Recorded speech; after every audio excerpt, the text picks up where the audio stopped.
Donc, voilà, c'est quelque chose de particulier ce soir, puisqu'on commence ce cours dans le Echal Rubi Tapiro, qui est consacré à ma mère Zichrona Livracha. Voilà, donc j'espère que ça sera à la hauteur de ses aspirations. Alors, j'aimerais parler de Hanouka et poser une question qui me semble essentielle. Le Bach, très très connu, explique pourquoi le traitement de Purim de Hanouka est différent. Comme chacun sait que la mitzvah de Purim, c'est autour du gouffre, puisqu'on est marbé Besséouda, alors qu'à Hanouka, c'est plus Rouhani, c'est le Shemen Zaïdzar.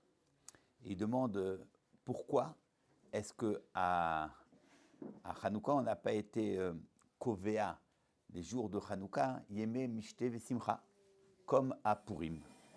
Le Mishnah Brura le ramène, c'est très connu, alors lisons rapidement. Veika leveda ki gufa kashalama lo kavum le mishtel simcha kemo bepurim. Venira de bepurim ikar agzera aita lefi sheneenu meseudato shel oto arasha. ועל כן נגזר עליהם להרוג ולאבד את הגופים שנהנו מאכילה ושתייה של איסור ושמחה ומשתה של איסור כשעשו תשובה עינו נפשותם, כמו שאמרה אסתר לך כנוס תלמדים ואל תאכלו ואל תשתו ולפיכך קבעו למשתה ויום טוב לזכור עיקר הנס. Tout dépend du problème, d'où ça partait. À Purim, le chet, c'était un chet de la achila. Ils ont mangé de la souda, ils ont été nés de la souda de Achashverosh, il ne fallait pas le faire. C'est pour ça que le tikkun a été le tzom, et que maintenant qu'il y a eu le nes, alors on est kovea b'mishte vesimcha. Par contre, Hanouka ikar gzera ita al shinitrashlu ba'avoda.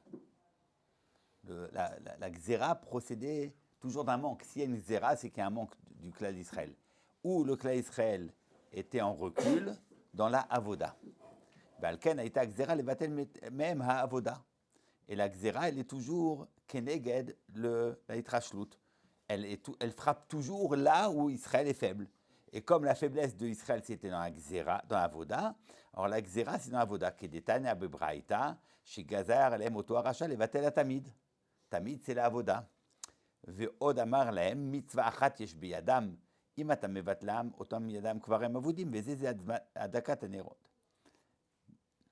Et c'est pourquoi, נעשה נס גם כן בנרות תחת אשר הראו נפשם למות על קיום העבודה, לפיכך לא קבעו אלא להלל ולהודות שהיא עבודה שבלב. Voilà. Donc ce qui m'importe ici, c'est de retenir l'idée que la hitrashlut du clan d'Israël, c'était dans la avoda. Avoda du Bet Amikdash, la avoda de... Voilà, tout ce qui est avoda chez Balev ou avoda du Bet Amikdash. C'était ça, le point du chisaron du clan d'Israël, qui a permis aux Yevanim d'être mevatel la avoda, et que nous, la victoire sur les Yevanim, c'est le retour de la avoda. J'entends. Ça, c'est une chose très connue. Maintenant, on a une autre façon de lire qui est totalement différente. Alors pour cela, je vais vous montrer un texte du Zohar. Il se trouve, voilà, vous l'avez ici au bas de la première page du recto.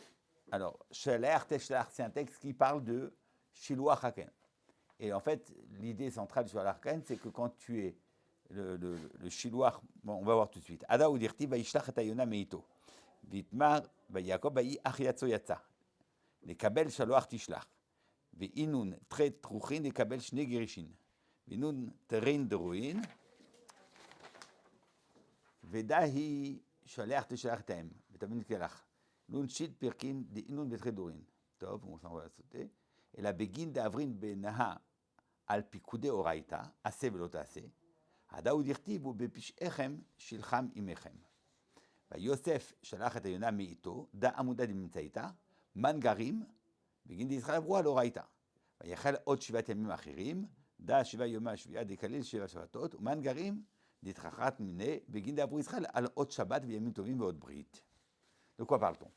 Alors, on fait référence au fait que lorsque Noach était dans la Teva, il a envoyé par 4 fois un oiseau pour vérifier si le Maboul avait cessé. La première fois, c'est le Horev, puis après, 3 fois la Yona. Première, deuxième, troisième. Euh, D'accord. Alors, ce que le Zohar veut entendre par là, c'est que l'oiseau, qu'il soit le Horev ou qu'il soit la Yona, c'est la Knesset Israël. Voilà. C'est la Shrina qui est envoyée en galoute hors de la Teva.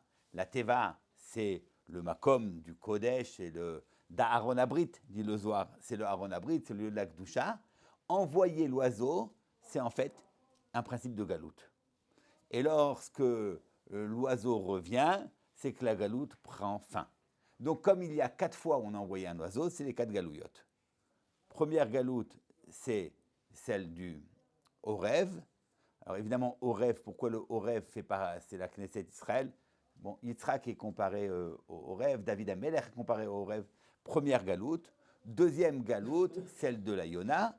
Et, dit le Zohar, entre ces deux galoutes, il n'y a pas marqué qu'il a renvoyé. Parce qu'il n'y a pas en fait de différence entre la première galoute et la deuxième galoute. C'est des galoutes qui se sont suivies. Puis après, il y a eu un moment de réconfort où on a pu surmonter la galoute et on a construit le Beth Amikdash. Et après, la troisième galoute et la quatrième galoute, à propos de laquelle il y a marqué que la Yona n'est pas revenue. Parce que les 3 premières galoutes avaient une fin. Donc là, l'oiseau aurait voulu partait, mais il revenait. Retour de l'oiseau dans la Teva, retour du Klal Israël sur Eretz Israël, fin de la galoute. Il est chassé, c'est les Gerushin dont il parle, il est chassé de la Teva, il est chassé d'Eretz Israël, l'oiseau, la Klal Israël, mais il y revient. C'est bon pour la première fois, deuxième fois, troisième fois. La quatrième fois, il n'y a pas marqué que l'oiseau est revenu, parce que c'est une galoute qui continue encore. Donc il n'est pas revenu. Donc on apprend de là qu'il y a 4 shiluchim qui sont les 4 galouillottes. Maintenant, ce qui est intéressant, c'est qu'il y a quand même quelques indications. Les 2 premières galouillottes, nous dit-on, c'est pourquoi Begin de Avrin Benaha, les enfants d'Israël, ont été ouverts al pigu de Oraita assez velota assez. Donc les 2 premières galoutes, à savoir Bavel et Paras ou Madaï, viennent sanctionner des avérotes que le Klal Israël a fait au niveau des mitzvot assez et des mitzvot lota assez. C'est parce qu'on a fait des mitzvot des avérotes, ou mitzvot assez ou lota assez, qu'on a eu comme réponse les 2 premières galoutes. Par contre, la 3e galoute, ça c'est parce que Begin Israël Avrou al Oraita. Non, ça c'est pas le bitoul de mitzvot assez et bitoul de mitzvot lota assez, c'est Biglal Shekla Israël Avrou al Oraita. Ils ont été ouverts sur la Torah. Qu'est-ce que ça veut dire? Dit le Gaon. On peut le voir ici. Bamar Begin de Avrin Benaha, parce que les enfants du Klal Israël ont fait Shen Shte Droin Yemina Vesmala. Ce sont les 2 bras, Yad Yamin Yad Smol, assez et l'autre assez. Veu Shiluach Harishon de Yona, Shen Shte Shiluchim Im Shiluach HaOrev. Le shiluach du Horev plus le premier shiluach d'Ayona, c'est fait les 2, et ce sont les Paras Madaï et Bavel, Keneged, mitzvot assez et mitzvot lot assez. Ve'en shte shiluchin beyachad yemina usmula. Ve'achar kar vayachel neged bitul Torah. Donc, la galoute de Yavan, c'est neged bitul Torah. Et après, dernière galoute, ou arigel arevi, al bitul la hot. Toutes les mitzvot qui font partie du hôte du brit entre nous et Akadosh Baruch Hu, et c'était autre chose. Galut Arishon Vashini ya belo efsek. Il n'y avait pas de séparation. Il n'y a pas eu. Il y a eu une continuité entre la galoute de Bavel et celle de Paras Madaï. Vacharkach nivna abayit. Mais après, il y a eu le Beth Amikdash qui a été reconstruit. Veze vayachel vacharkach galut Yavan shlishi. ואחר כך בהפסד גלות האחרון, וכאן נאמר ולא יספה שוב, parce que c'est une galoute qui n'a pas terminé. Qu'est-ce que j'apprends de ce commentaire du Gaon? C'est que la Xéra de Yavan, c'était sur Bitul Torah. Alors comment est-ce qu'on organise cela pour qu'il n'y ait pas de contradiction avec ce qu'on a vu dans le Bar, où il dit que la galoute, c'était la itrashlut ba'avoda. Avoda, c'est une chose, et bitul Torah, c'en est une autre. Il faut savoir, qu'est-ce qu'on fait? C'est la avoda, c'est la trashlut ba'avoda, auquel cas on entend qu'il faut le nes parachemène, c'est-à-dire le hodot, la halel, tout ce qui est de avoda, ou est-ce qu'on est dans une autre sugia qui est celle du bitul Torah, du bitul Torah, quoi. Un manque de limut Torah, de bitul Torah. Ça a l'air d'être contradictoire. Ça ne peut pas être la même chose. Ouais, ça, c'est la question. Maintenant, peut-être pour asseoir encore plus, il faut savoir ce que le Maharal explique de très nombreuses reprises dans Ner Mitzvah, c'est que le Yavan est comparé, les 4 Malchouyot sont comparés aux 4 animaux. Voilà, le Necher, le Dov, Yavan est comparé à un Namer, et le 4e Galout, c'est une sorte de monstre hybride qui fait un peu les 3, et en même temps il a des crocs de fer. Donc c'est en fait c'est le résumé des 3, et en même temps vous avez les outils, la technicité. Bon, ça c'est la Galoute actuelle. Mais les 3 premières Galoutes, c'est le Necher, c'est-à-dire l'oiseau le plus majestueux, c'est Bavel, dont le principe même c'était la Gava. La Gava. Adamel et Elion. Vous savez, cette phrase qu'on dit toujours Adamel et Elion, et on explique avec le Shla Akadosh que Adamel et Elion, c'est Adam. La Mahala de Adam, c'est qu'il est Adamel et Elion. Mais en fait, dans le texte, Adamel et Elion, c'est Nebuchadnezzar qui dit je vais me comparer à Dieu. Donc, ce n'est pas du tout dans le sens positif qu'on l'entend. Ben, nous, on retourne ça, comme on sait toujours retourner les choses. Adamel et Elion, c'est la Gava, c'est le Ruach, et ça, donc, l'animal qui correspond le mieux à cela, c'est le Necher. C'est d'ailleurs très intéressant que dans la vision de Daniel, il a perçu les Malchouyot sous forme d'animaux. Alors que les Malchouyot, lorsqu'ils se décrivent, ils se décrivent sous forme d'hommes. Eux se décrivent comme des hommes, et ils distinguent des différences entre les hommes. Daniel les perçoit comme des animaux. Ben oui, parce qu'en fait, Daniel perçoit dans le Chalom qu'il voit, dans sa vision, il voit leurs points faibles. Le point obscur, le point aveugle, eux ne le voient pas. Donc eux se perçoivent comme un idéal humain, alors que Daniel, qui est, lui, n'a pas cette faiblesse, les voit dans leur perversion. Il voit une forme animale, une dégradation de ce qu'est l'homme. Donc il voit 4 types d'animal, c'est 4 types de dégradation de la stature humaine. Necher, c'est la gave. Paras ou Madaï, c'est le dov. Le dov dont on a parlé, mais surbalim basar kedov. Ils étaient gros, plein de chair, comme le dove. Le dove, c'est l'animal qui est joyeux. Le dove, c'est l'animal qui est... voilà, c'est l'animal qui prend du bon temps. Je crois qu'on en a parlé quand on parlait de l'Iran. Ouais, c'est les deux doubim qui sont sortis du Yar et qui ont tué 42 enfants d'Israël. Ça peut être très dangereux, un dove. Hein, mais on appelle ça le chibouk adov.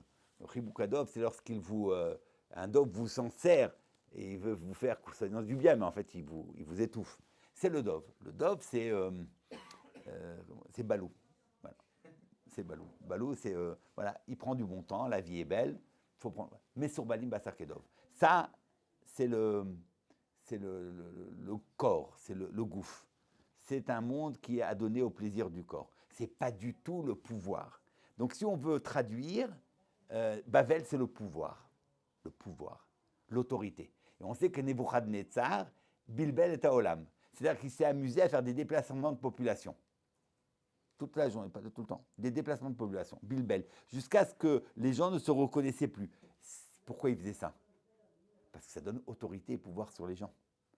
Ils n'arrivent plus à se regrouper entre familles, entre gens de la même langue, du même pays. Et donc, il les dominait totalement.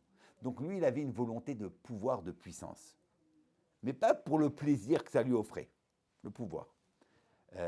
Bavel, Madaï, Paras Madaï, ça c'est la Nentanout, c'est le corps, c'est le plaisir. On le voit bien, Achashverosh, qui a fait un michté de 6 mois. Mais c'est inimaginable un michté de 6 mois. Mais parce que il faut comprendre que toute la logistique qu'il faut pour faire un michté pendant 6 mois. Parce qu'il ne suffit pas de donner à manger. Il faut que ce soit intéressant. Moi, je me vais au défi d'aller pendant 2 semaines à des fêtes successives. Mais on devient fou au bout de 3 jours. À combien déjà on peut s'amuser 3, 4, 5 jours, une semaine. Après, on en a marre. Il arrivait à faire que ça soit toujours attrayant, toujours agréable. Donc, il fallait une intelligence folle, mais au service du corps, au service de la Nentanout. Ça, c'était donc ou bien volonté de puissance, volonté de pouvoir, ou bien ça donnait au plaisir du corps. Maharal dit, bon, Klal Israël, avec ça, ils n'ont pas vraiment d'accès. Ce n'est pas un adversaire redoutable. On s'en fiche complètement. Quel juif normal va-t-il se laisser tenter, soit par la volonté de pouvoir, soit par la Nentanout du corps? Un juif, il ne se laisse pas tenter. Il ne nous a peut-être pas connus, le Maharal. Il aurait peut-être écrit différemment son commentaire. Mais en tout cas, le fait est qu'il dit, mais c'est pas possible, ça, un juif, ça ne lui parle pas. Bon, alors c'est qui notre vrai adversaire? On a un seul et réel adversaire, c'est Yavan. Parce que Yavan, lui, c'est la Chorma. La Chorma. Or, nous aussi, on a la Chorma. Et là, c'est une question de savoir quelle Chorma est authentique, laquelle prime. Et Yavan, lui, ne s'intéresse ni à la volonté de puissance, ni au pouvoir, ni Vadaï à la Nentanout. Il veut la Chorma. C'est la philosophie, l'amour de la recherche de la sagesse, c'est ce qu'il veut. Or, la Chorma de Yavan est totalement différente de celle d'Israël, et c'est là où il y a le victoire. C'est pour ça, dit-il, que alors que les autres Umot n'ont pas pu atteindre le Echal, parce que qu'est-ce qu'un Bavel ou un Paras Madaï peut faire dans le Echal d'Akadosh Baruch Hu? Lui, Yavan, il a pouvoir sur le Echal. Il peut rentrer dans le Echal et être métamé auto. Parce que précisément, il a cette puissance de la Chorma. Et le Klal Israël doit, à la Chorma de Yavan, opposer la Chorma de la Torah. Alors vous avez le début, on lira la suite. Le Necher, le Namer, la Oz. Pourquoi le Oz? Pourquoi le Namer? Parce qu'il y avait Az Kanamer. Az, c'est quoi Az?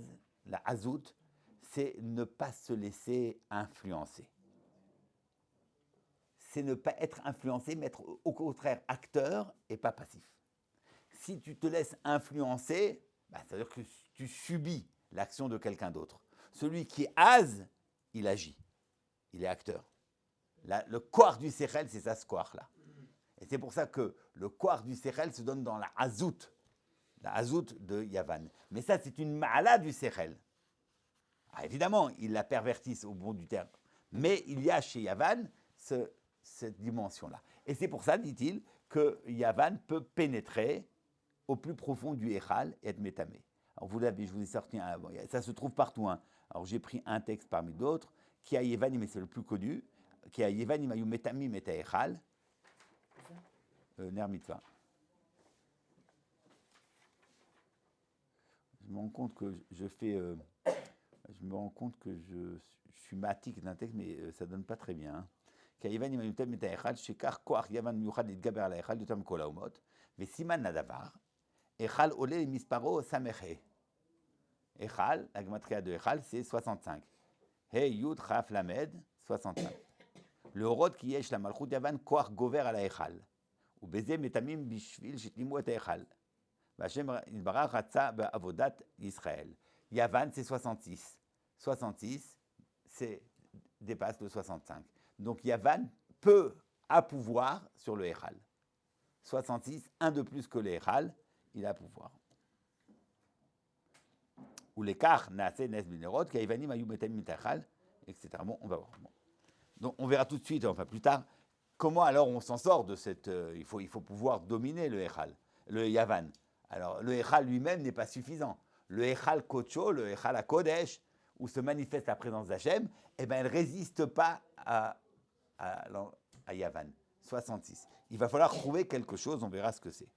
Donc, ici, il faut entendre que si la milchama entre Yavan et Israël, c'est une milchama sur la chorma, et que Yavan a pu avoir pouvoir sur Israël, je pense qu'il est logique d'entendre que c'est que le recul de Israël, là où ils n'ont pas été à la hauteur, Ben, c'est dans la Torah, la Chorma de la Torah. C'est logique. Puisque Yavan, lui, il prétend à une Chorma différente. Donc l'opposition virulente, la plus virulente qu'il y a entre Israël et les Oumot, qui est l'opposition entre Israël et Yavan, c'est au niveau de la Chorma. Donc j'entends bien que si Yavan a eu un moment de victoire, de succès sur le Israël, sont rentrés dans le Echal, ben c'est parce que Israël n'était pas à la hauteur de quoi? De la Chorma ta Torah. Et ça va dans le sens de ce que dit le Gaon, que le Shiloach Shlishi, c'était Keneged, la Torah, Bitul Torah, ça j'entends bien. J'entends bien, c'est pas par hasard, c'est parce que c'est ça le principe de la Milchama entre Yavan et Israël. C'est sur la question même de la Chorma. Est-ce que la Chorma, c'est la Chorma ta Torah ou pas? Si Israël était, au fait, s'il était dans la toute puissance de la Chorma ta Torah, la Chorma de Yavan n'aurait pas pu s'imposer. Donc nécessairement, qu'il y avait une lacune, un manque dans le quark de la Chorma ta Torah d'Israël. C'est ce que dit le Gaon, Bitul Torah. Mais alors, comment est-ce que ça s'entend, ça s'organise avec ce que le Beit Hadash, le Bach, dit que c'est un Bitul de la Voda? Et d'ailleurs, par ailleurs, il a raison, parce qu'on voit bien que c'est le Nespach Hashemen qui est la manière dont on est en train de dire la victoire d'Israël. On n'est pas en train de parler de l'Imout Torah, on parle du Parashemen. Donc on parle d'autre chose, on parle de la Avoda. C'est les Nérodes de la Avoda qui ont cessé et qui vont reprendre. Donc j'entends fortement que son argument. Mais d'un autre côté, je sais bien que toute la Milchama, c'était une Milchama sur la Chochma de la Torah. Comment est-ce qu'on peut organiser ces deux choses? Ça, c'est ma question.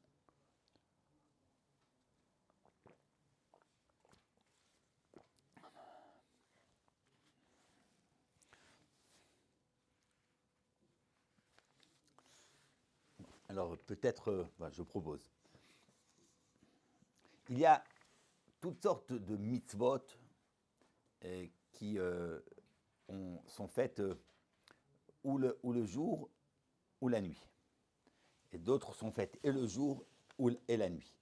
Alors, je vous lis un texte des Rishonim où il donne plusieurs exemples de mitzvot. Non, je ne l'ai pas mis, c'était trop long. Où il donne plusieurs exemples de mitzvot où il y a une différence entre le jour et la nuit.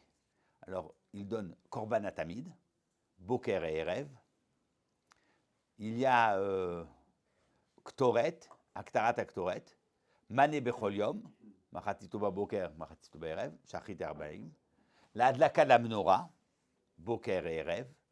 Chavitin du Kohen Gadol. Voilà. Tfila du Boker, Tfila de la nuit, de Chiyuvim. Limut Torah du Boker, Limut Torah de la nuit. Et c'est quoi tout ça? On entend bien qu'ici, il y a quelque chose qui a trait au Boker, quelque chose qui a trait à la nuit. Le Yom et le Laïla. Je pense qu'on avait commencé à en parler lorsqu'on a parlé du Briti Yomam Balaïla. On a parlé de la différence entre Yom et Laïla. On voit qu'il y a beaucoup de mitzvot qui peuvent se faire le jour et la nuit. Et certaines fois, ces mitzvot-là demandent d'être faites et le jour et la nuit. Alors, ça correspond à quoi? Ça correspond à quoi? Alors, Chachamim disent que le tamid du shachar, il est mechaper sur les averot, certaines averot, tamid chez la erev, mechaper sur d'autres averot. C'est quoi? Le tamid du shachar, il est mechaper sur la averot de la nuit. Tamid du ben arbaïm, il est mechaper sur la averot tout à fait le jour.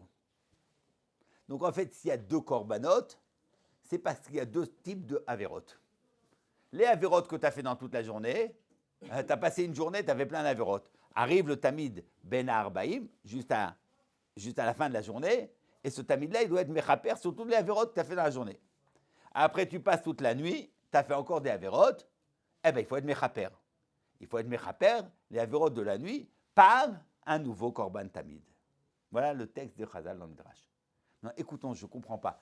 Pourquoi ne pas faire un korban qui soit mechaper sur les 24 heures? C'est trop, 24 heures? Il y a trop, ça s'accumule trop. Alors pourquoi pas 3 fois par jour ou 4 fois par jour? C'est quoi? C'est par hasard, voilà. On peut supporter une journée, quoi, une demi-journée, un cycle de Yom ou de Laïla de Averot. Après, c'est trop. Tu dépasses ça, c'est pas possible. Il faut vite, vite, vite un korban. Ça paraît pas plausible. Alors, qu'est-ce qu'il faut dire? Qu'est-ce qu'il faut dire? Qu'est-ce que vous dites? Pourquoi ils font une capara sur les Averot du jour et une capara sur les Averot de la nuit? Pourquoi pas? Pourra pas un pour les deux? Ou bien 4 par jour, j'en sais rien. Parce que c'est nécessairement 2 types de Averot. Ce n'est pas une question de quantité, ni une question de quand est-ce que tu le fais. C'est une question de 2 types de Averot totalement différentes. C'est pas, voilà. La Avera du jour et la Avera de la nuit, ce sont 2 formes de Averot différentes. Alors ça ne veut pas dire qu'on ne peut pas faire une Avera du jour en la nuit ou la nuit du jour. Ça ne dépend pas de quand tu le fais. Ça dépend de la façon dont tu le fais. Donc, quelles sont les Averot du jour et quelles sont les Averot de la nuit? Qu'est-ce qu'on appelle Averot du jour et Averot de la nuit?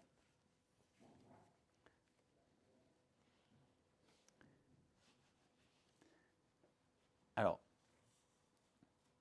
le Yom, c'est le moment où il y a une Ehara très claire. On l'a dit déjà, la différence entre Yom et Laïla. Le Yom, c'est le moment de la Ehara la plus claire. Il n'y a pas de Rocher. La Laïla est définie par un Rocher. Un Rocher, c'est un Heder, un manque. Il manque. Il manque de la clarté, il manque de la luminosité. Les choses ne sont pas manifestes. Dans le jour, les choses sont manifestes. Donc, la vérité se révèle. C'est le moment où les mochines de l'homme sont dans leur pleine efficacité. C'est une personne qui est dans le plein mouvement de ses mochines. S'il est dans le plein mouvement de ses mochines, comment il fait une avéra? Comment on peut faire une avéra alors qu'on est en pleine possession des mochines, de sa compréhension? Oui, alors là, avéra, on le fait, la Gemara dit, en adam over avéra, sabo ruach shtut. C'est quoi ruach shtut? C'est une manière d'affronter l'homme avec ses mochines et malgré cela de pervertir les mochines de l'homme. Tu es face à un homme qui est en pleine action de ses mochines et tu arrives à être choté. Shtut, c'est comme soïté, ça veut dire tu le dévis. Tu le dévis de droit chemin. C'est ce qu'on appelle le pitouille du Sechel. C'est le pitouille du Nachash qui a dit à Chava, mais réfléchis un peu. Pourquoi est-ce que tu ne veux pas, Hachem ne veut pas te donner du droit à manger ce fruit? Il t'offre tous les fruits du jardin, juste celui-là. Il faut penser, il faut croire que si tu manges de ce fruit-là, vitem keloim yodeh tovara. Donc tu as tout à gagner. Tu as tout à gagner. Voilà le pitouille. Donc en fait, ici, on s'attaque à un homme qui travaille avec son sérel et on lui donne un pitouille. Ça, c'est ce qu'on appelle les avérotes du yom. Averot de Laïla, c'est quand il y a un éder, qu'on ne voit plus rien, qu'on ne pense plus. C'est quand les mochines sont mistalek. Quand une personne, elle est sans mochine. Elle est dans la nuit où elle dort, il n'y a plus de mochine. Elle est dans un moment de chashécha total. Et c'est là où, quand il n'y a pas de mochine, il y a une autre façon d'attaquer l'homme.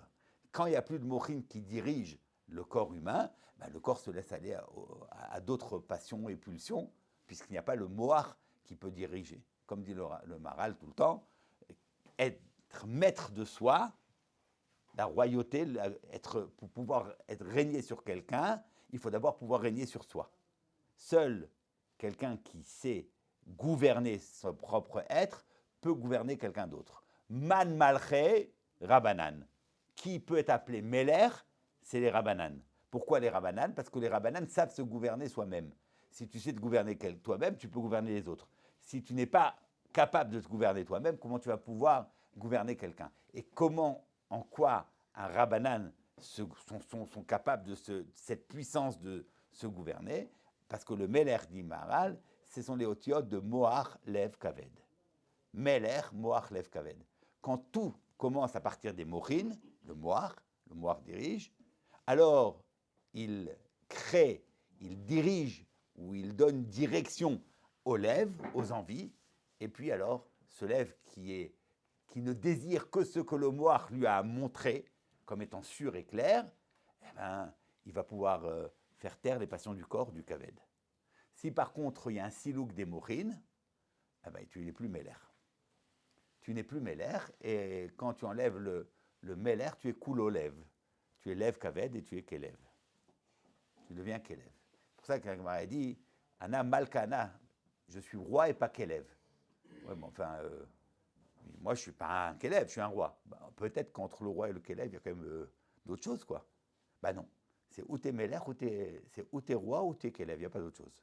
Meller, c'est que c'était Mochin qui sont cholettes, et Kelev, c'est que tu as cool au lèvres, ça commence au lèvres, il n'y a pas de Mochin. Donc nous avons deux façons d'entendre le rat qui puisse attaquer l'homme. Une première façon, c'est tout simplement, il y a un silouk des Mochin, il n'y a plus de moire, il reste que le lèvre et kaved, auquel cas plutôt que le lèvre dirige le kaved, c'est le kaved qui va donner les impulsions au lèvre, et je ne vais désirer que ce que mon corps me donne, voilà, que les pulsions du corps. Et donc tout va commencer à partir du kaved. Et mon lèvre sera soumis à mon kaved. Ou bien, j'ai un moire très fort, je deviens un meller. Donc première manière de se tromper, de se fourvoyer, c'est quand il y a un silouk des mochines, il n'y a plus de moire, il n'y a plus de lèvres. Ça, c'est la nuit. Il y a une manière différente, c'est quand il y a un roi shtout. Quand le sechel, il est sauté. Quand le sechel, il est sauté, dans ce cas-là, c'est une autre façon. Et voilà pourquoi il faut des mitzvot du yom et des mitzvot de l'aïla. Il faut le korban tamid du yom et le korban tamid de l'aïla, parce que les averot du yom, c'est-à-dire combattre le rat du jour et combattre le rat de la nuit, ce n'est pas le même combat. Ce n'est pas le même combat. C'est deux combats différents. Combattre la nuit, c'est restaurer les mochines, c'est ne pas se laisser dominer par le lèvre kaved avec une absence de mochines. Le moire doit être présent, et combattre le rat de la journée, c'est ne pas être sauté, de ne pas laisser son moire être sauté, se fourvoyer. Ce sont deux choses différentes.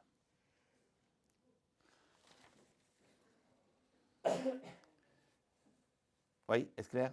Maintenant, Purim. Icar de la mitzvah de Purim, elle se fait quand?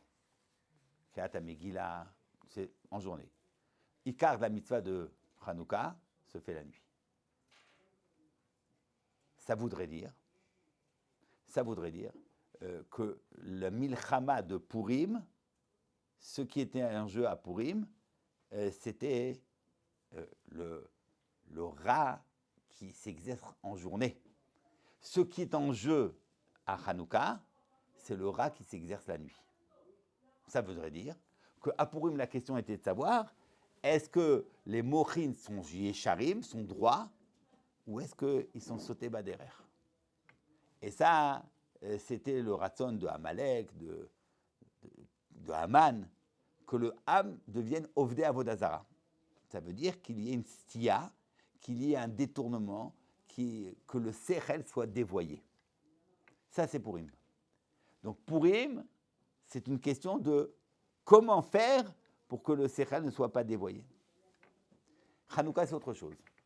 Hanouka, c'est un silouk des mochines. Un silouk des mochines. Et le problème de Hanouka, c'est est-ce que tu as assez de mochines ou pas? Et là, c'est une chose, à mon sens, très importante. Pourquoi? Mais parce qu'on nous dit qu'il y a une milchama entre la chorma de la Torah et la chorma de Yavan. Comment est-ce que je peux tenir cela et dire en même temps qu'à Hanouka, le principe, c'était que Israël avait un silouk des mochines, c'est-à-dire comme si Yavan était représentant d'une perte du moire, d'une perte de vitesse du moire. Il n'y a pas assez de moire chez Yavan. Mais pourquoi? Ben non, Yavan au contraire, il est dans la pleine expression de son moire. C'est une pleine shlita du Sechel. Donc si je devais déterminer l'erreur de Yavan, j'aurais dit plutôt que c'est une perversion du Sechel. Or, je tiens ici le contraire, que la perversion de Yavan, c'est un manque de Sechel, un manque de Sechel. Pourquoi on dit ça? Est-ce que vous comprenez mon problème? A priori, c'est antithétique, puisque le Maharal nous dit bien que Yavan, c'est le plus proche d'Israël, parce que tous les deux recherchent la chorma, la philosophie, l'amour de la sagesse. Donc il y a cela. Il y a cette volonté de Chorma. Simplement, elle est fausse. Ce n'est pas la Chorma Torah. Donc elle est dévoyée, elle n'est pas vraie, elle n'est pas juste. Donc moi, je l'aurais dit plus tôt, c'est une perversion des mochines. Or non, ici, il m'apparaît que pour Hanouka, c'est-à-dire la Milchama avec Yavan, c'est de savoir est-ce qu'il y a des mochines ou il n'y en a pas. Alors que la question de la perversion des mochines, c'est plutôt avec Amalek et Aman.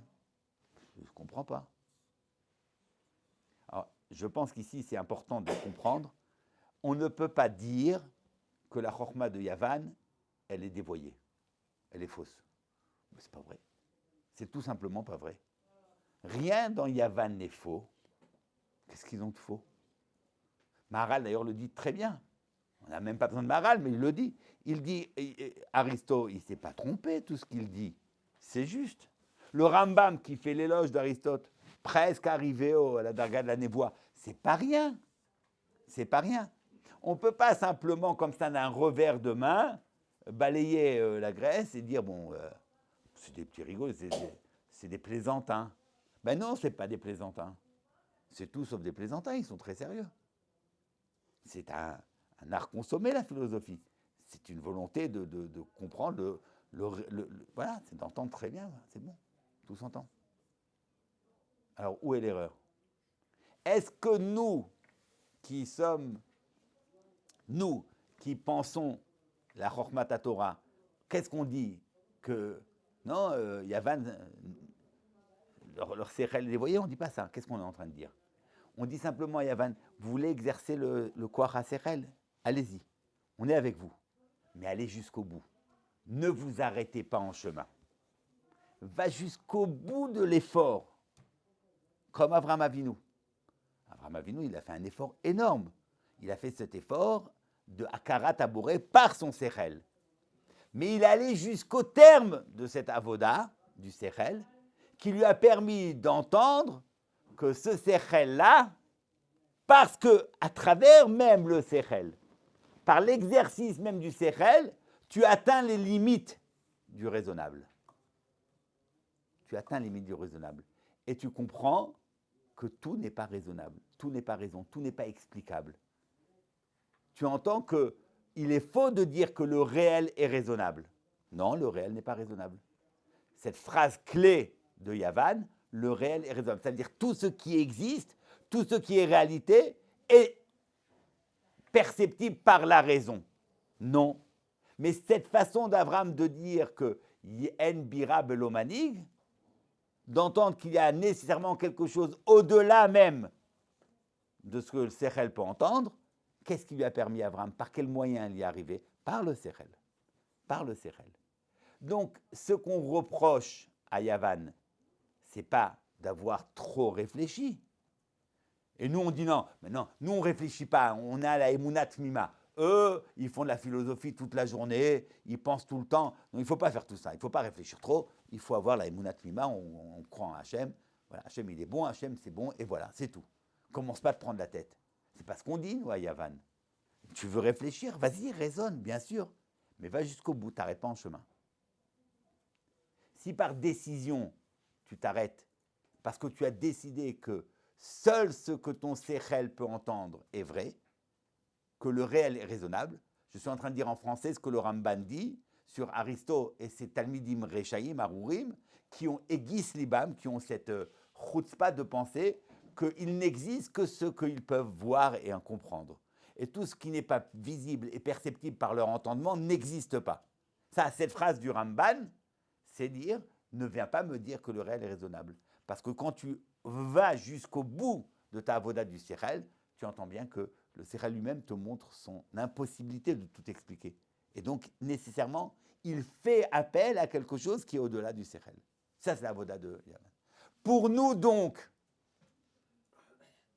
celui qui ne tombe pas dans les filets de Yavan et qui entend et qui voit les choses dans une perspective authentique, qu'est-ce qu'il dit de Yavan ou des Yimit Yavnim? Que quoi? Que c'est un chasser du Sechel. Il y a un chisaron du Sechel. C'est une avéra de la nuit. C'est une avéra du silouk amochin. C'est ça la avéra. C'est une avéra du silouk amochin. Et ce n'est pas parce qu'il y a eu trop de Sechel chez Yavan et qu'ils auraient mieux fait d'avoir un peu plus de Emouna et un peu moins de Sechel. C'est pas ça. Il n'y a pas eu assez de Sechel. Et parce qu'il n'y a pas assez de Sechel, alors on arrive à ces extrémités-là. D'accord?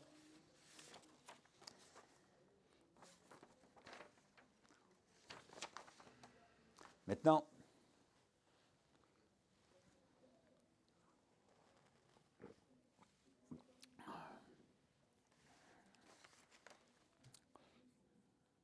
premier point. Deuxième point. Où se joue maintenant l'anekuda essentielle, où il y a Yavan, le Sechel de Yavan s'épuise à dire ce qui se passe dans le réel. Qu'est-ce qui se passe? Alors, on dit quoi? Que leur Sechel, il est limité au monde, comme Aristote qui a compris le monde. Mais quoi, il n'y aurait pas rien dans leur Sechel qui puisse avoir un accès à ce qui dépasse le monde. Et donc, c'est un Sechel qui est inscrit dans les limites du Teva. C'est ce qu'on trouve aussi dans les Sfarim. Yavan, c'est le Sechel du Teva. Mais ce qui est au-delà du Teva, ils n'ont pas accès. Et donc, Dafka, Hanouka, c'est le 8e jour de Hanouka. Zot Hanouka, c'est précisément le 8 qui dépasse le 7, et ça serait le Nitzachon de ce qui est à la Teva, la métaphysique, sur un Sechel qui est limité au monde du Teva. Mais ce n'est pas comme ça que ça se passe. C'est pas comme ça ça se passe. Chez Platon, vous avez par exemple l'idéalisme de Platon. Il a un rapport très clair avec quelque chose qui est métaphysique, qui est au-delà du monde. Ça se joue comme ça. Il n'y a pas que le monde concret. Il y a au contraire un monde des idées qui est un monde idéal. L'idéal patrimoine, ça ne se joue pas uniquement par une description physique de ce qui se passe dans le monde. Ce n'est pas ça la philosophie. Alors où est le manque? Où est le problème? Où est le problème? Comment peut-on dire qu'eux, ils ont loupé, ils ont raté tout ce qui est métaphysique, qu'ils n'entendent que ce qui est raisonnable? Et tout ce qui est au-delà de cela, ils n'ont pas. Alors, ce qu'il faut entendre, c'est que le lieu du victoire, ce n'est pas dans la possibilité de dénoncer une métaphysique. C'est dans la possibilité de penser un rapport intime entre le métaphysique et le monde, entre ce qui est au-delà de notre olam et ce qui est de notre olam. Ça a un rapport, il y a une connexion, il y a une avoda, il y a quelque chose qui puisse joindre les deux. Est-ce que le monde, le nôtre, celui du raisonnable, est-ce qu'il est connecté, annexé à ce monde qui le dépasse ou non? Alors, vous avez chez les Grecs cette manière de dire, tu as deux, voilà, c'est chez Proclus, chez les néoplatoniciens, ils vous disent, c'est très simple, toi, homme, tu as deux choix. Soit tu te détaches du monde de la matière et tu montes vers les hauteurs, auquel cas tu sauveras ton âme, mais alors tout ce qui est matière, tu le laisses. C'est perdu. Et donc toute la matière tombe dans le déchoir. C'est la femme représentant la matière qui est déchue. Et toi, tu te sauves dans les hauteurs pures, les pures hauteurs de voilà. Ou bien, il n'y a pas ce mouvement de conversion de l'âme vers le haut, et plutôt que de regarder vers le haut, l'âme regarde vers le bas, auquel cas elle est prise dans les filets de la matière et elle est perdue. Mais entendre que tu puisses dérouler ton existence à même la terre, entendre que tu puisses à même la terre dérouler ton existence, et que les actes que tu vas faire, qui sont des actes somme toute très physiques, puissent te permettre d'annexer, de connecter, de recevoir quelque chose qui est au-delà de l'ordre du physique, ça c'est impensable pour eux, pas possible. Qu'il y ait un ordre de l'idéalisme, d'accord, mais ça se joue dans le monde des idées. Ça ne se joue pas ici. Soit tu sors de la caverne et alors tu es là-bas, soit tu es dans la caverne et il n'y a plus rien. Mais tu ne peux pas en même temps être ici et dérouler ton existence dans le monde et puis tenir une quelconque rapport avec ce qui se passe au-delà. Ça, ce n'est pas possible. Et c'est le lieu précis où la Chokhma d'Israël, la Chokhma Torah, elle s'oppose à la Chokhma de Yavan. il y a une chorma, mais la chorma Torah, c'est une chorma qui puisse pas simplement s'entendre dans une abstraction du monde, mais qui puisse s'impliquer dans des mitzvot, dans des maasim, et ça signifie qu'en fait, elle peut innerver les actions du monde, de l'homme, dans le monde. De telle sorte qu'il y a une possibilité de tenir que je vis ici, je fais des actes ici, et que les actes que je fais, ils sont chargés de sens, d'un sens métaphysique. Et donc, il n'y a pas de divorce entre l'en haut et l'en bas. Il n'y a pas. Au contraire, il y a une unité. Ça, c'est le principe même de la chorma de la Torah qui s'oppose à la chormat Yavan. Parce que, précisément, la chorma de la Torah te dit, mais prends ton sechel jusqu'au bout et entends bien que ce qui est ici dépend de l'en haut. Donc, nécessairement, ici ne procède que de l'en haut. Donc, ici, c'est un cliquet-boule de ce qui se passe en haut. Donc, tu peux dérouler ton existence à même la terre et pourtant innerver chacune de tes actions et de tes actes de la gdusha, de ce qui se passe au-delà du monde. Ça, c'est quand tu vas jusqu'au bout de ton sechel. Yavan n'entend pas cela, ne veut pas entendre cela, n'accepte pas cela. Comment appelle-t-on cette nekuda de la chorma de la Torah, qui est une chorma qui s'inscrit dans l'acte de l'homme, s'appelle la avoda. C'est exactement ça, la avoda. La avoda du Kohen, le Kohen qui est en même temps celui qui est oved dans le Beth Amikdash, et en même temps celui qui est celui dépositaire de la chorma. Qui sifte Kohen yishmeru da'at, ve'torah yevakshu mipiu. Le Kohen, c'est celui qui est dépositaire de la Torah. Tu lui demandes la Torah, Torah yevakshu mipiu. Mais le Kohen, il n'étudie pas, il n'est pas Rosh Hashanah, le Kohen. Le Kohen, il est au Beth Amikdash, il s'occupe de Shrita, il a les pieds dans le sang. Qu'est-ce que tu vas lui demander qu'est-ce que tu veux c'est pas à lui, il faut aller voir Rosh Hashanah pour poser une question de Gemara. Ben non, c'est le Kohen. Parce que la chorma amitit se donne dans le chibour qui s'appelle la avoda.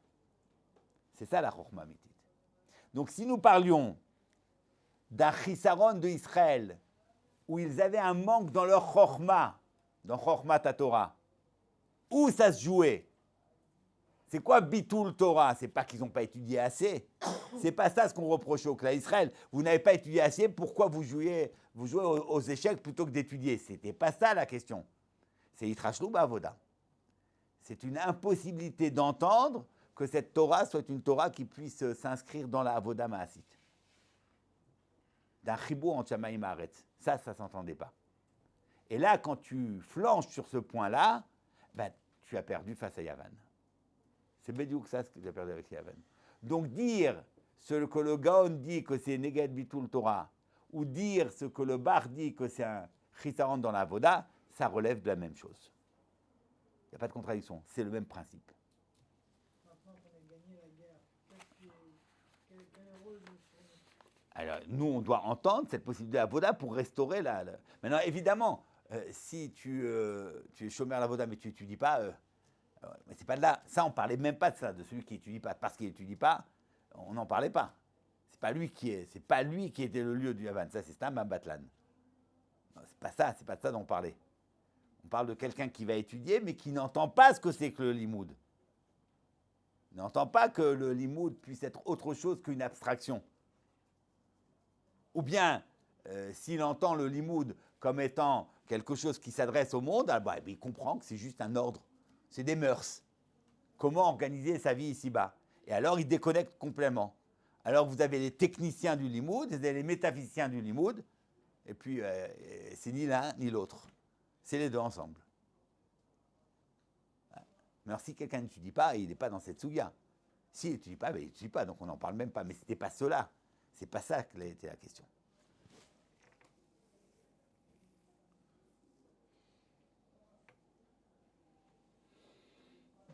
Alors, juste pour quelques références. Donc voilà, donc c'est clair. Et c'est pour ça que la Nitzachon sur Yavan, le Nitzachon sur Yavan est donné par le Kohen, par la Avoda. Alors même que Maharal explique que la Milchama entre Israël et Yavan, c'était une milchama de la chorma, celui qui va être à même d'apporter le nitzachon à Israël, c'est le Kohen. Et là, vous avez ce texte très connu, où l'Erkar, on va dire, après qu'il ait dit que Yavan c'est 66, et que parce qu'il est 66, alors il est mitgaber sur le Echal, ou l'Erkar qui est chez Gavrou, donc sixième ligne du Ner Mitzvah, ou l'Erkar qui est chez Gavrou à la Echal, Timukol Hashmanim, chez Echal. Mais Dafka Shmanim, Kashemen ou Miyuchad Ekdusha, Veraya les bon, peu importe. ולא נשאר רק פח אחד קטן שהיה מונח בחותם של כהן גדול, כי כהן גדול יש לו קדושה על קדושה, כי כהן גדול נכנס לפני ולפני הקודשים, וזה קדושה על קדושה. ומצד זה ליוונים כוח על ההיכל. ובשביל מעלה הזאת שהיא קודש קודשים, לא היו יכולים לשתות יוון באותו פח קטן שהיה בחותמו בהסתר של כהן גדול. Donc le Kohen Gadol, lui, Kohen, c'est 75. Donc c'est plus que Yavan. 75. Mais comment alors? Bon, ça pourrait être 85, ça pourrait être 95. Je peux trouver toutes sortes de genres, de corps de métier qui sont plus que 65. Et ça, hein, on pourrait, j'en sais rien moi. Alors Cohen, c'est 75. Je comprends que 75, c'est plus que 66. D'accord, mais il y a plein. Il peut y avoir 127 ou 248, j'en sais rien moi. Ça paraît bizarre. Alors dit le Maral, non mais c'est pas ça, c'est pas ça. Écoute bien ce que c'est 75. 75 en fait c'est 65. C'est 65 plus 10. Et il y a les 10 là qui sont cachés. C'est en fait les 10 qui sont à l'intérieur même du Echal. Comprenons ce qu'il dit. ובשביל מעלה הזאת שקודש קודשים לא היו יכולים לשתות יוון באותו פרח קטן, כשהיה בחותמו בהסתר של כהן גדול. כי בעוד ההא של היכל, שיש בה צרה, le tsere est pour la grammaire hébraïque, sa valeur de yud. Tsere, c'est yud. Donc quand vous dites tsere, vous ajoutez un yud. Donc hechal, si vous déployez le hechal, c'est he, yud, yud, chaf lamed. He, yud, yud, chaf lamed, tu arrives à 75, c'est le Kohen. Donc le Kohen dans sa avoda explicite ce qui est caché dans le hechal. Donc le hechal, c'est 65 ou 75? Ben, ça dépend. De façon manifeste, c'est 65. Mais si tu vas chercher dans le secret du Echal, c'est révélé par la voda du Kohen, il révèle qu'en fait le Echal c'était 75 et pas 65. Et donc il permet la Idgabrut sur Yavan. Pourquoi fallait-il que ce Nitzachon sur Yavan, c'est-à-dire avoir accès au 75, soit inscrite dans le Echal? Pourquoi ne pas chercher un chiffre? Mais parce que si ce n'était pas inscrit dans le Echal, tu vas dire par exemple que j'ai un 100, un 120 qui va. Alors tu laisses le Echal aux mains des Yevanim. Il y aurait autre chose. Mais le Echal est perdu. Puisque le Echal, lui, le pauvre, il reste 65. Donc tu n'aurais plus de possibilité de relever le combat du Echal. Le Echal serait perdu et on gagnerait ailleurs. Mais c'est pas ce qu'on veut, nous. On veut sauver le Echal des mains des Yavan. Il faut donc révéler dans le secret de l'intimité du Echal une dimension qui est plus que le Yavan. Ça, c'est le Kohen. Ça, c'est le Kohen. Le Kohen qui révèle les 75, les deux Yud du Echal. Deux Yud du Echal, c'est en fait les deux Yud du Olam Hazé, du Olam Haba. Comme les deux Yud de Vayitzer Hashem Elohim. Yetzira l'Olam Hazé, Yetzira l'Olam Haba. Le koach du Mikdash, du Bet HaMikdash, qui est le lieu de la Voda par excellence. Qu'est-ce que le Bet HaMikdash? Ce que la Gemara dit, c'est le lieu où ciel et terre se réunissent. Le lieu où l'horizon de la terre et du ciel se rejoignent. C'est le lieu où il y a un chibour shamaim va'aretz. C'est en cela qu'il y a Nitzachon. Si donc on avait trouvé une gematria peut-être tout à fait justifiée, où on va trouver un élément extérieur qui puisse s'imposer sur le Yavan, on n'aurait rien gagné. Parce qu'il est question de savoir, est-ce que dans le Echal, il y a une ressource pour de l'intérieur du Echal et de Mitgaber. C'est le Echal, c'est-à-dire le lieu où on déroule notre vie, le lieu du Haaretz qui va être sauvé. Et ce n'est pas en cherchant dans une métaphysique lointaine une quelconque puissance sur Yavan, ce n'est pas là. C'est ici que ça se joue. Il fallait donc trouver le Yud Nosefet. Mais ce Yud dans le Echal, il n'est pas manifeste. il n'est pas manifeste. Pour Yavan, il n'existe pas. Pour Yavan, n'existe que ce qui est raisonnable. Le réel est raisonnable. Ils ont pris une décision, ça s'arrête là. Donc eux ne voient dans le Echal, qu'est-ce qu'ils voient du Echal? Que le Echal tout court. Pour eux, le Echal, c'est un lieu, un espace. Ben, ils peuvent être métamé auto. Mais si tu as cette puissance du Sechel qui va jusqu'à son terme, tu entends dans le Echal la Gdusha du Kohen. Et là, tu peux être mitgaber sur Yavan. Juste un petit texte que le Gaon ramène. Dans le Raya Mehemna de Pinchas, alors il y a plusieurs, je n'ai pas pu faire toutes les références, ça importe peu. Itmar Acha, Belula Besheven Katit, Itmar Ata Boraita de Belula Bemikra Bimshta Betalmud, Veot Edrazatina, Belula Besheven Katit. Non, c'est pas celui-là, non, excusez-moi. Ça, je laisse, on fera ça une autre fois. Je vais vous citer un autre texte, dans le commentaire du Gaon sur le Zohar Hadash. Écoutez bien. C'est le premier texte qu'on a vu. ובמקום אחר מצאתי כתוב, מה שכתוב בזוהר חדש, שסיני הוא הפה. Sinaï, c'est l'ordre de la bouche.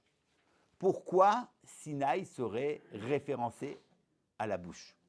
Explique le Gaon, parce qu'en fait la bouche, c'est la réunion de deux choses tout à fait différentes. C'est le lieu de la parole. Or la parole, c'est l'expression de l'esprit, l'expression du sérel, mais c'est aussi le lieu du goût, où on mange. Donc dans la paix, vous avez, dans la bouche, vous avez la réunion de deux fonctions totalement différentes. Parler et manger.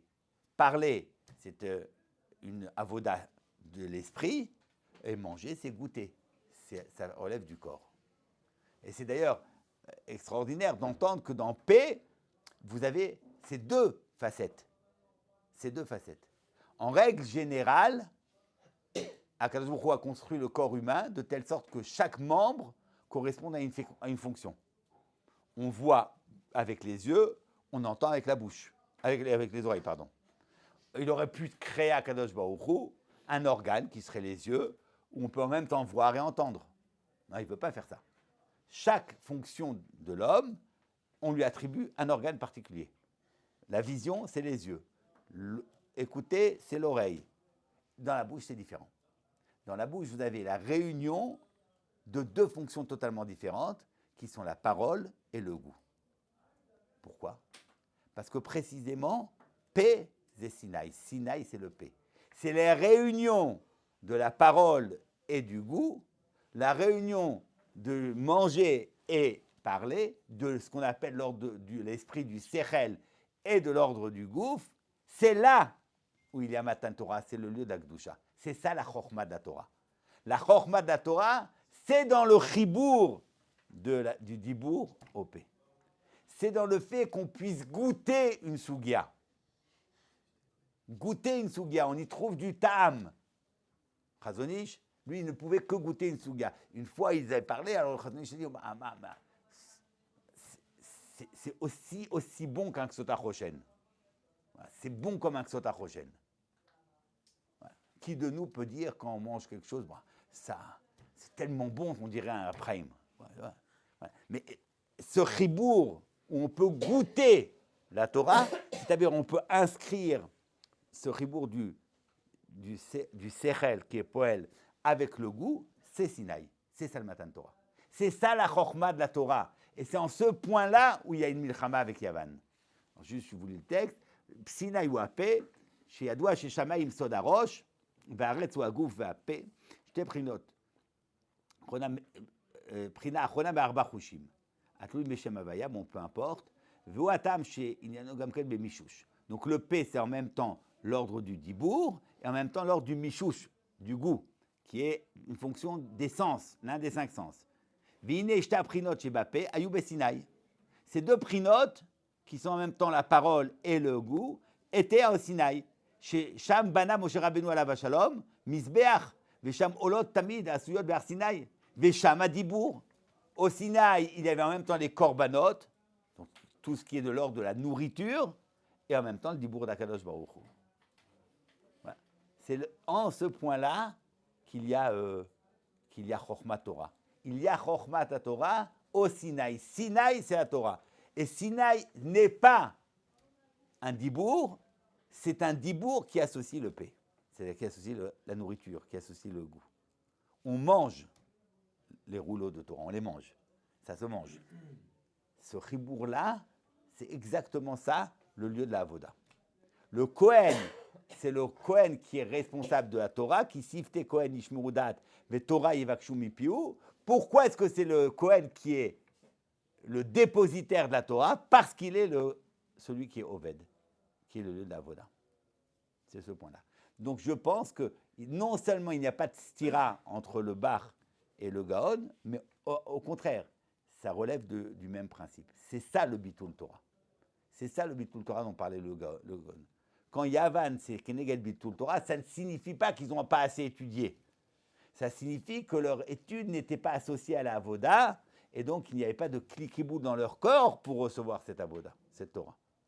Et donc il y avait une déconnexion entre le limoud et le monde. De deux façons, cette déconnexion, vous pouvez la faire de deux façons.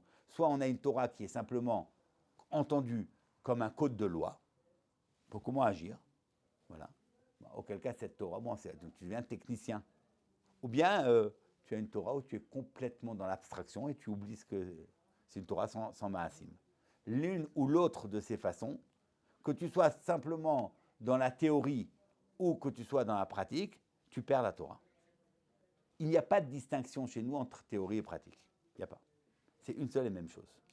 Cette distinction entre la théorie et la pratique, c'est le trait, voilà, le coup d'épée décisif de Yavan qui est porté au cœur même de ce qu'on appelle la Torah. Il n'y a pas dans la Torah cette décision-là. Il y a un chibour. Là où Yavan défait, nous relions, nous attachons, nous ramenons à une chose. Voilà, j'en ai fini.